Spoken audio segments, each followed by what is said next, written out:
Hello everyone, welcome to Sanmarga classes. ಬೀಜೋಕ್ತಿಗಳು ಮತ್ತು ನಿತ್ಯ ಸಮೀಕರಣಗಳು ಅಧ್ಯಾಯದ 43ನೇ ಪ್ರಶ್ನೆಯನ್ನ ಗಮನಿಸಿ.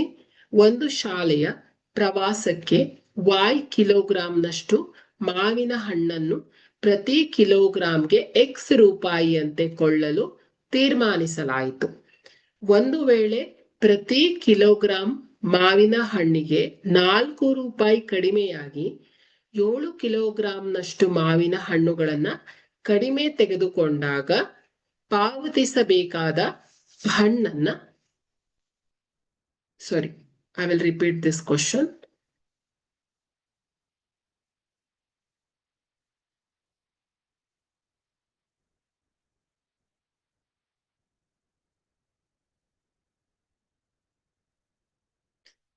Hello everyone, welcome to Sanmarga classes. ಬೀಜೋಕ್ತಿಗಳು ಮತ್ತು ನಿತ್ಯ ಸಮೀಕರಣಗಳು ಅಧ್ಯಾಯದ 43ನೇ ಪ್ರಶ್ನೆಯನ್ನ ಗಮನಿಸಿ. ಒಂದು ಶಾಲೆಯ ಪ್ರವಾಸಕ್ಕೆ y ಕಿಲೋಗ್ರಾಂನಷ್ಟು ಮಾವಿನ ಹಣ್ಣನ್ನು ಪ್ರತಿ ಕಿಲೋಗ್ರಾಂಗೆ x ರೂಪಾಯಿಯಂತೆ ಕೊಳ್ಳಲು ತೀರ್ಮಾನಿಸಲಾಯಿತು. ಒಂದು ವೇಳೆ ಪ್ರತಿ ಕಿಲೋಗ್ರಾಂ ಮಾವಿನ ಹಣ್ಣಿಗೆ 4 ರೂಪಾಯಿ ಕಡಿಮೆಯಾಗಿ 7 ಕಿಲೋಗ್ರಾಂನಷ್ಟು ಮಾವಿನ ಹಣ್ಣುಗಳನ್ನ ಕಡಿಮೆ ತೆಗೆದುಕೊಂಡಾಗ ಪಾವತಿಸಬೇಕಾದ ಹಣವನ್ನ ಕಂಡುಹಿಡಿಯಿರಿ. ಓಕೆ, ಸೊ ಇಲ್ಲಿ ಮಾವಿನ ಹಣ್ಣಿನ ಮೂಲ ಬೆಲೆಯನ್ನ ಬರೆಯೋಣ ಫಸ್ಟ್.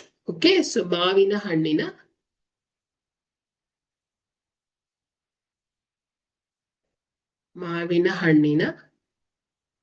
ಮೂಲ ಬೆಲೆ ಎಷ್ಟಿದೆ? ಪ್ರತಿ ಕೆಜಿಗೆ x ರೂಪಾಯಿ ಅಲ್ವಾ? ಸೊ ಪ್ರತಿ ಕೆಜಿಗೆ x ರೂಪಾಯಿ. ಸೊ ಕಡಿಮೆ ಆದ ನಂತರ ಅದರ ಬೆಲೆಯನ್ನ ನೋಡ್ಬೇಕು. ಸೊ ಕಡಿಮೆಯಾದ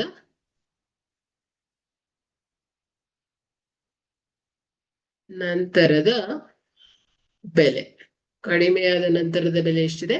ಸೊ ಮಾವಿನ ಹಣ್ಣನ್ನ ಪ್ರತಿ ಕಿಲೋಗ್ರಾಂಗೆ x ರೂಪಾಯಿಯಂತೆ ಕೊಳ್ಳಲು ತೀರ್ಮಾನಿಸಲಾಯಿತು. ಸೊ ಒಂದು ವೇಳೆ ಪ್ರತಿ ಕಿಲೋಗ್ರಾಂಗೆ ಮಾವಿನ ಹಣ್ಣಿಗೆ 4 ರೂಪಾಯಿ ಕಡಿಮೆ ಆದಾಗ, ಅಂದ್ರೆ ಕಡಿಮೆ ಆದ ನಂತರದ ಬೆಲೆ ಎಷ್ಟಾಗತ್ತೆ ಹೇಳಿ? ಪ್ರತಿ ಕೆಜಿಗೆ x - 4 ರೂಪಾಯಿ ಆಯ್ತು ಅಲ್ವಾ? ಸೊ ಹಾಗಾದ್ರೆ ಖರೀದಿಸಲು ನಿರ್ಧರಿಸಿದ ಒಟ್ಟು ಮಾವಿನ ಹಣ್ಣುಗಳೆಷ್ಟು? y ಕಿಲೋಗ್ರಾಂ ಅಲ್ವಾ? ಸೊ ಹಾಗಾದ್ರೆ ಖರೀದಿಸಲು ನಿರ್ಧರಿಸಿದ ಒಟ್ಟು ಮಾವಿನ ಹಣ್ಣುಗಳು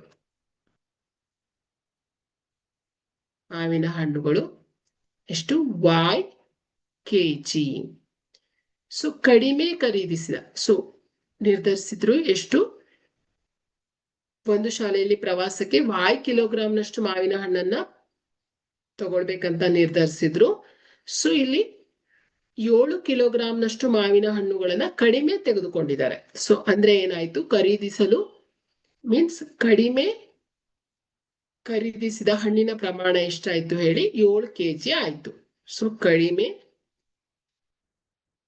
ಖರೀದಿಸಿದ ಹಣ್ಣಿನ ಪ್ರಮಾಣ 7 ಕೆಜಿ. ಸೊ ವಾಸ್ತವವಾಗಿ ಖರೀದಿಸಿದ ಹಣ್ಣಿನ ಪ್ರಮಾಣ ಎಷ್ಟಾಗತ್ತೆ ಹೇಳಿ? y - 7 ಕೆಜಿ ಆಯ್ತು. So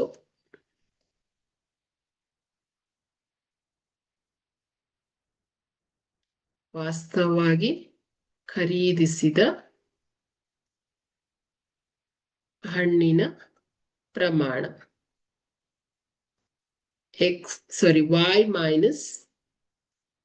7 KG. ಸೊ ಹಾಗಾದ್ರೆ ನಾವು ಪಾವತಿಸಬೇಕಾದಂತಹ ಒಟ್ಟು ಮೊತ್ತವನ್ನ ಕಂಡುಹಿಡಿಯಬೇಕು. ಸೊ ಏನಾಗತ್ತೆ? x - 4 ಅಂದ್ರೆ ಕಡಿಮೆ ಆದ ನಂತರದ ಬೆಲೆ ಗುಣಿಸು ವಾಸ್ತವವಾಗಿ ಖರೀದಿಸಿದ ಹಣ್ಣಿನ ಪ್ರಮಾಣ ಆಗತ್ತೆ. ಓಕೆ, ಸೊ ಹಾಗಾದ್ರೆ ಇಲ್ಲಿ ಇವುಗಳ ಗುಣಲಬ್ಧ. ಸೊ ನಾವು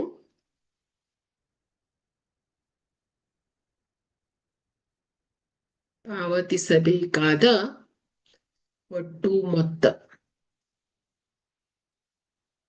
= x - 4 × y -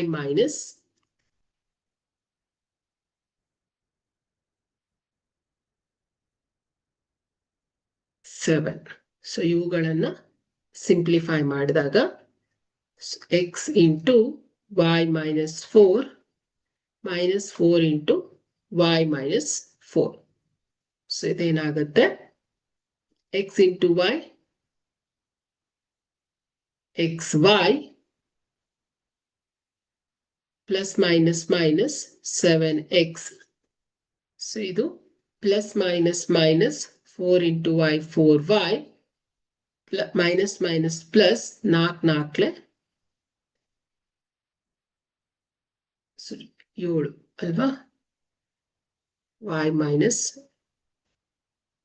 7. Okay, so ಇದು y minus 7. So x into y minus 7.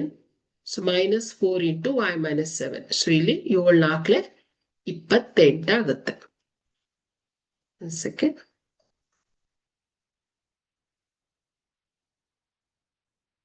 Minus minus plus 7 4 28. ಹಾಗಾದ್ರೆ ನಾವು ಪಾವತಿಸಬೇಕಾದ ಒಟ್ಟು ಮೊತ್ತ x into y minus 7x minus 4y plus 28